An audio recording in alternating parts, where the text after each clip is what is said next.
இப்போ நம்ம கங்கைகொண்ட சோழபுரத்தில் இருக்கோம். இன்னைக்கு பார்த்தீங்கன்னா அன்னாபிஷேகங்க. அதால பாய்லர் முறையில் பச்சரிசி வடித்து சிவனுக்கு அன்னங்களை வடித்து அபிஷேகம் நடைபெற போது சாயந்தரம்.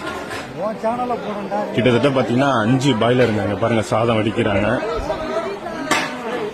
இங்கே பாருங்க பாய்லரில் மொத்தம் 5 பாய்லரு சாதம் சுட சுட வடிச்சுதான் இங்கே பாருங்க சுட சுட சாதம் வடிக்கிறாங்க. அதை அப்படியே ட்ராலியில் நமக்கு எடுத்துகிட்டு போவாங்க.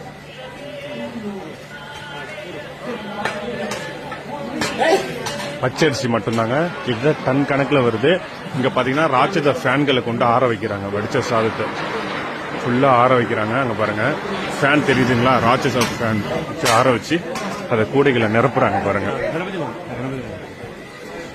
இந்த ட்ராலி ட்ராக் போல போட்டிருக்காங்க. அதை இப்ப நிரப்புறாங்க. அப்படியே தள்ளி விட்டுருவாங்க. அப்படியே தள்ளி விட்டுருவீங்களாண்ணா? போயிட்டே இருக்கு. அங்கிருந்து அப்படியே பாசிங் பண்ணி சிவன் கிட்ட கொண்டு போயிட்டே இருப்பாங்க.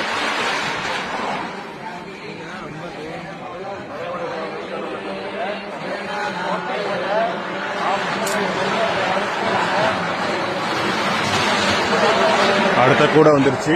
அப்படியே பாஸ் பண்ணி சிவன் கிட்ட போயிட்டே இருக்கும்.